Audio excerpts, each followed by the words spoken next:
Estamos en un programa más de conciencia auditiva, esta vez desde Ciudad Juárez, esperando que se esclarezca lo que nunca se ha esclarecido. Y saludo con mucho cariño a mi querido amigo, el maestro Gerardo Alvarado Hierro. Y yo, como siempre, mi buen amigo, el doctor Carlos Barra Mulán. Y vamos a entrar dentro de los bloques de la semana, esta vez con perspectivas democráticas en México. Este tema de las perspectivas democráticas en México viene, por supuesto, a colación desde la elección de 1911 que permite Francisco León de la Barra. Y digo permite porque León de la Barra recibe el poder de Porfirio Díaz. Cuando Porfirio Díaz termina por la revolución yéndose del país, se va con rumbo a Austria en aquel momento, primero Italia, después Austria, más allá. León de la Barra permite un proceso electoral que gana Francisco I. Madero a partir del voto popular, un voto popular muy centralizado en la Ciudad de México y sobre los generales que participaron en la Claro, revolución, y pero como con una perspectiva más urbana, ¿no? O sea, era difícil, bueno, si ahora es difícil votar regionalmente, era imposible en claro, 1911. no, no, no.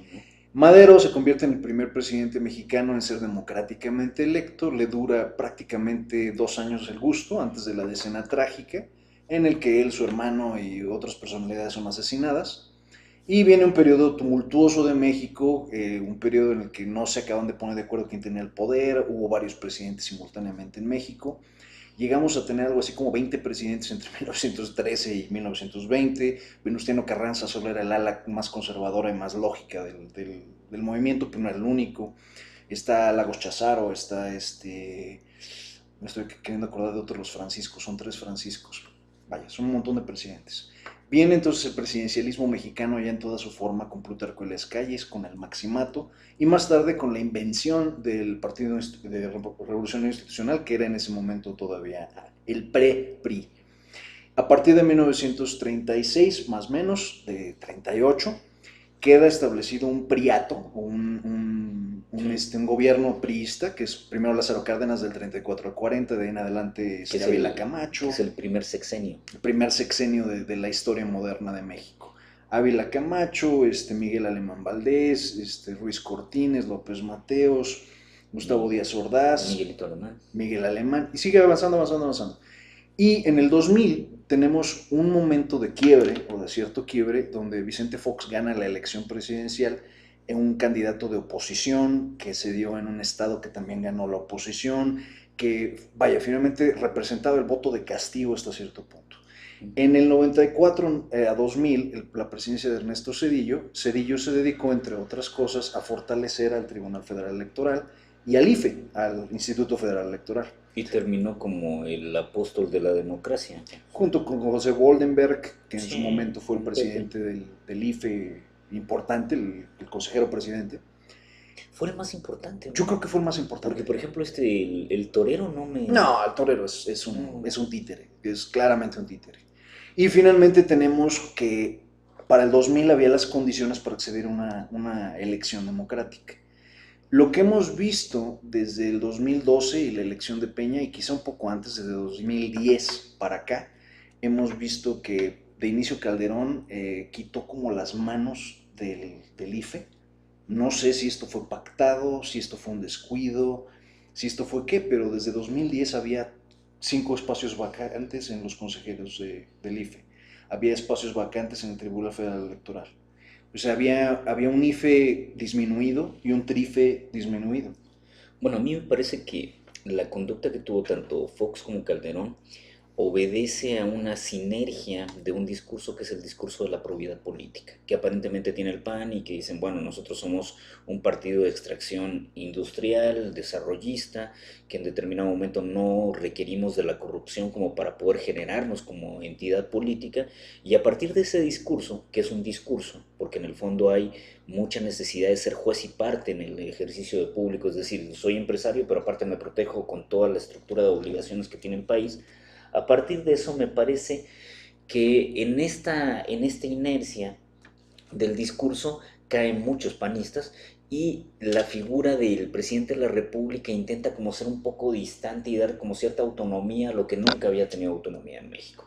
Pero después se percatan que la autonomía no sirve para gobernar, que el problema de esta autonomía de los poderes, esta equidad y equilibrio de poderes, realmente no sirve y el presidente de la República vuelve a hacer la misma cosa.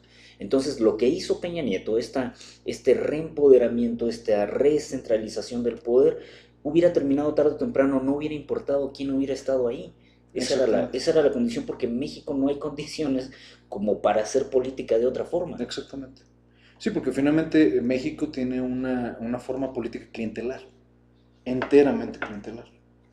El tema ahorita es la elección del Estado de México. Digo, hay elecciones en Nayarit, bueno, fueron las elecciones de Nayarit, las de Coahuila y las del Estado de México. Que se suponía que, bueno, que le llamaron el termómetro a las del Estado de México, ¿no? Y dada la importancia, primero es el Estado más rico. Y después con mayores electores. Exacto. O sea, que el padrón electoral en gran medida se decide en el Estado de México. Si has seguido las noticias desde hace 3 semanas que se celebró la elección para acá, pues de inicio Morena levantó cualquier cantidad de impugnaciones por su lado, el PRD por su lado y el PAN por su lado.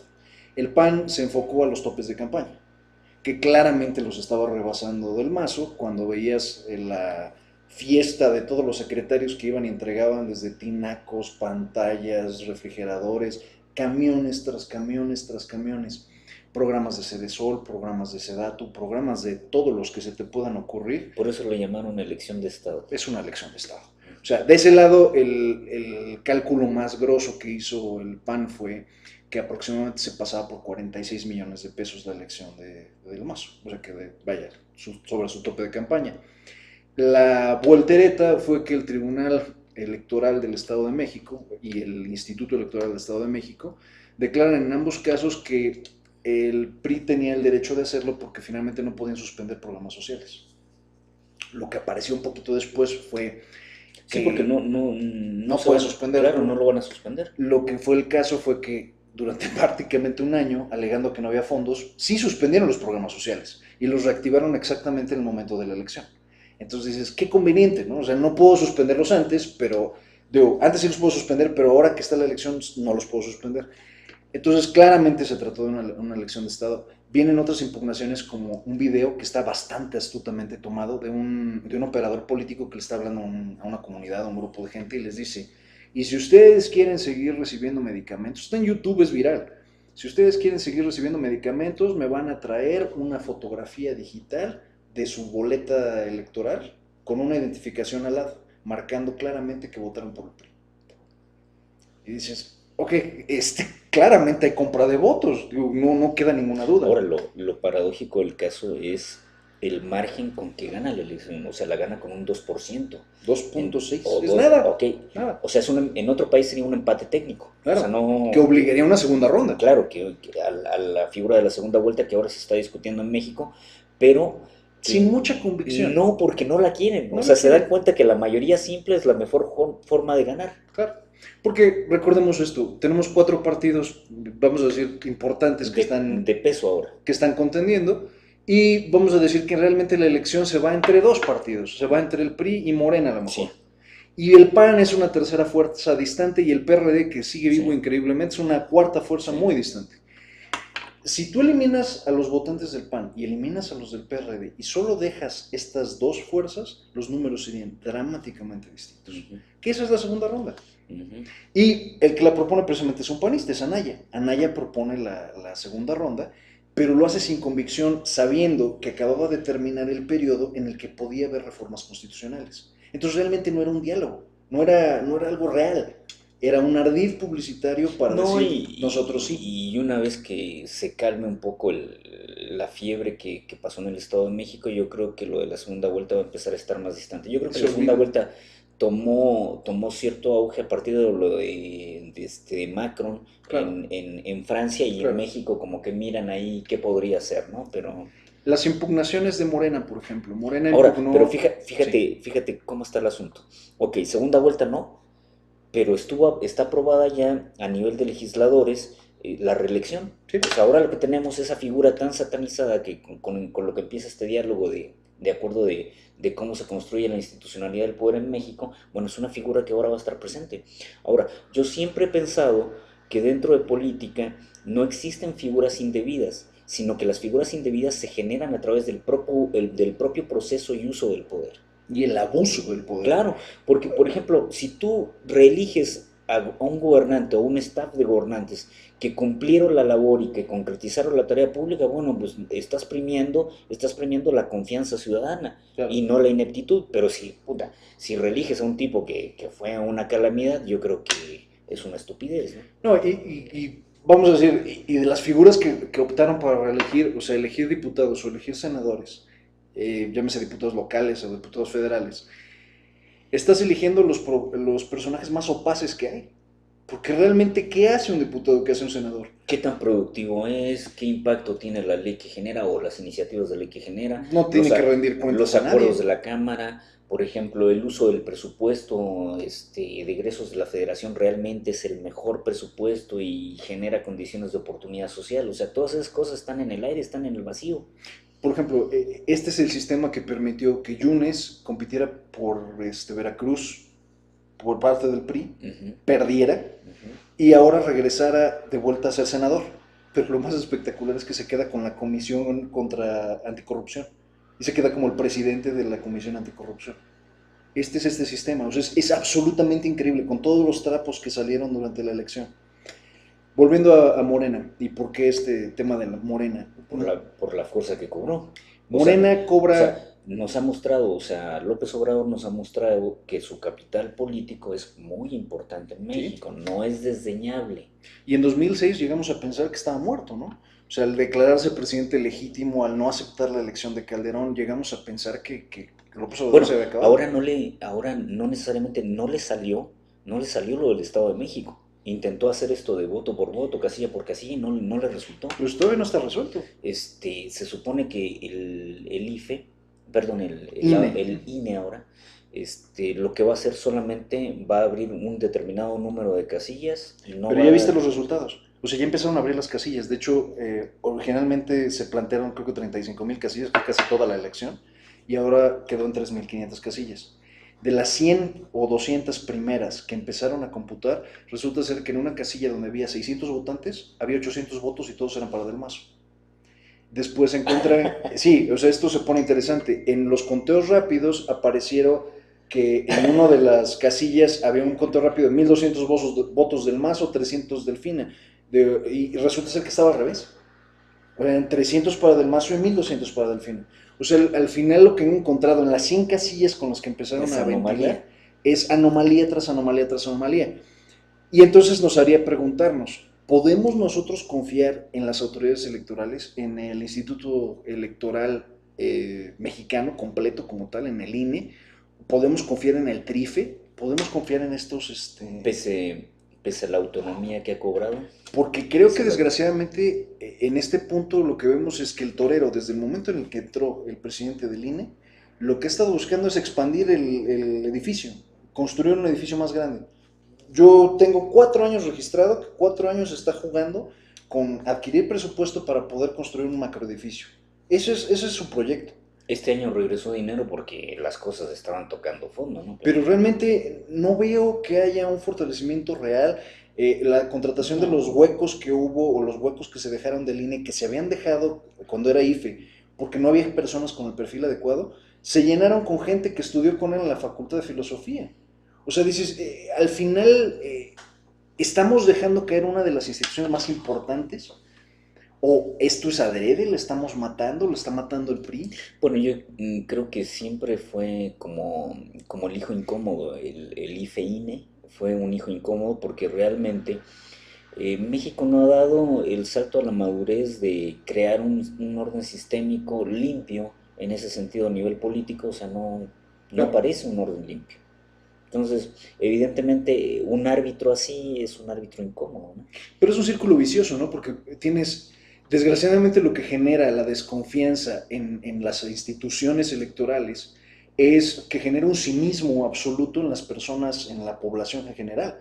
Y entonces el ciudadano promedio, ¿para qué voy y voto si de todas maneras estos tipos se van a robar mi voto?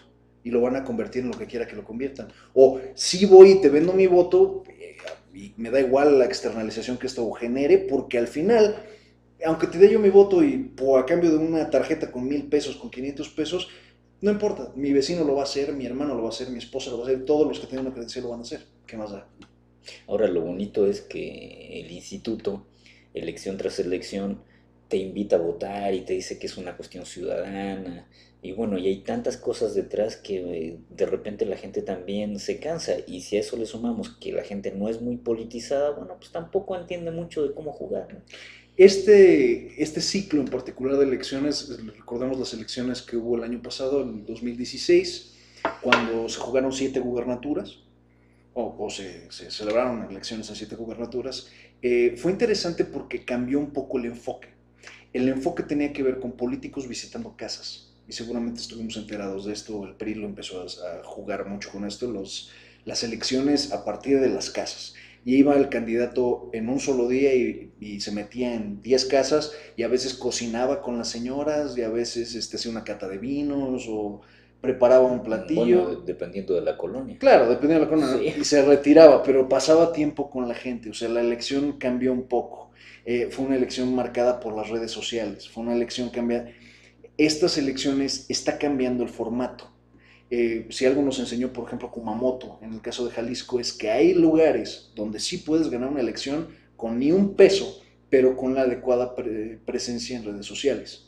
Entonces, sí están cambiando lentamente y con ellas, al cambio de estos medios, está cambiando el elector. Yo no estoy en contra de que el candidato o los candidatos tengan contacto ciudadano, pero a mí me parece eso lo veo como una debilidad, no lo veo como una fortaleza. O sea, imagínense que un candidato tenga que ir a 1,000 casas para conseguir el voto ciudadano, o sea, me parece que eso no es así. No, esto tiene que ver también con metadatos. Alguna vez estábamos discutiendo este tema. Los metadatos tienen que ver con la información que consigue de nosotros Google, Firefox y todos los demás buscadores, el Explorer. Estos buscadores crean perfiles y nos meten en categorías. Dice la gente que se está metiendo constantemente en Mercado Libre, quien se está metiendo constantemente en las Claro. noticias, etcétera. Y entonces te meto en categorías. Después de esas categorías las subdivido de acuerdo a los lugares donde vives. Y puedo determinar fehacientemente si eres priista, panista, perredista o peteísta o morenista. Así, fehacientemente. Una vez que tengo tu perfil, decido dónde están los míos. Los míos están en esta colonia. Organizo un open house acá, invito al grupo de gente seleccionada y tiene mayor impacto que pagar 6 millones de pesos en 6 espectaculares. O sea, la elección está cambiando, la forma de elegir está cambiando. Aquí mi pregunta para el día de hoy, parece que nuestra política o nuestra forma de hacer política para el futuro, nuestra perspectiva, tendría que ser menos un monólogo de un personaje frente a una masa inerme y más un diálogo. Y lo que me llama la atención es esto, ¿realmente podríamos estar caminando hacia un diálogo? Nótese que el informe presidencial fue en este formato del foro cerrado, del foro pequeño, donde había gente que levantaba la mano y platicaba, y es un foro muy cómodo, el town hall. Entonces, mi duda es, ¿estamos avanzando hacia la época del diálogo o fingimos estar avanzando a la época del diálogo y al final es el negocio como siempre? ¿O cómo está esta perspectiva? Yo creo que es lo contrario, es una sociedad de menos diálogo. Pese a que existen las redes, en la actualidad el diálogo presupone mucha retroalimentación, mucho compartir, pero esta condición no me parece, por ejemplo, lo que yo vi que hizo en uno de los informes Peña Nieto, lo que dices tú, el año pasado, de hacer una especie de ruedo donde había un escenario a modo, donde las preguntas que parecían difíciles realmente eran monsergas, yo creo que no lleva a ninguna condición. Eso estoy de acuerdo. O sea, el diálogo debería presuponer pluralidad y también ahí habría que ver si esto implica pluralidad. O sea, porque unos son mujeres y otros hombres, y unos viejos y otros niños, no No veo. significa pluralidad. Claro, no va por ahí, ¿no? Entonces estamos hablando más de la simulación de pluralidad, de la simulación de un diálogo que del diálogo en sí mismo. Porque Bueno, esta parte es interesante, ¿no? el presidente ha simulado ser presidente. Eso es muy cierto. Hay que decir que eso es muy cierto. Y es interesante, por ejemplo, en este último trayecto, en este último año que se viene, Hay cambios interesantes al gabinete y los cambios parecen ser con mucho para limpiar las huellas digitales de todo lo que haya dejado. Oh, Si ven los cambios tienen que ver con la forma en la que se lleva su oficina jurídica, ujú. la forma en la que se lleva la administración en particular del presidente y la forma de fiscalización. Y qué están haciendo un arqueo para saber en dónde están flacos? Se Y está ahí, autoauditando Peña, o sea, ajá, ya sí, estamos listos para sí. cerrar Es el que, barco. ahora, lo que yo no creo que pueda pasar, pese a que Está interesante. se probara peculado o se probara anomalías, yo no creo que el presidente de la República vaya a ser juzgado. No, yo tampoco. Yo No, no, no, no o sea, yo sí cabe. creo que se puede juzgar un gobernador, un presidente municipal, pero el presidente de la República en México lo veo complicado. Y sería interesante porque si alguien lo llegara a prometer como campaña y se gana la presidencia, si hay un presidente odiado para Pues este. andan con esta locura desde ese tiempo de que quítenme el fuero y quítenme el fuero y quítenme el fuero. Algunos más cautos dicen, no, cabrón, no podemos comer fuego, ¿no? Pero andan muchos presidentes municipales, muchos gobernadores con esto de quítame el fuero. Sí, pero porque finalmente saben que viene constitucionalmente su fuero, entonces eso no es un proceso de nada Claro, más esto y ya. y que digo, porque yo quiera, se lleva a cabo. Triste, triste situación. Las perspectivas en México se ven muy grises. Los dejamos con una canción de 1983 de Pink Floyd que se llama Los perros de guerra, los Dogs of War. Es interesante porque los Dogs of War, los perros de guerra, es una crítica a los sistemas políticos. Es una forma de referirse a los burócratas y a la forma en la que complican algo que no tendría por qué ser complicado. Aparte es una canción que para mí es como para estar encabronado, entonces le va muy bien al tema del que estamos hablando. Volvemos.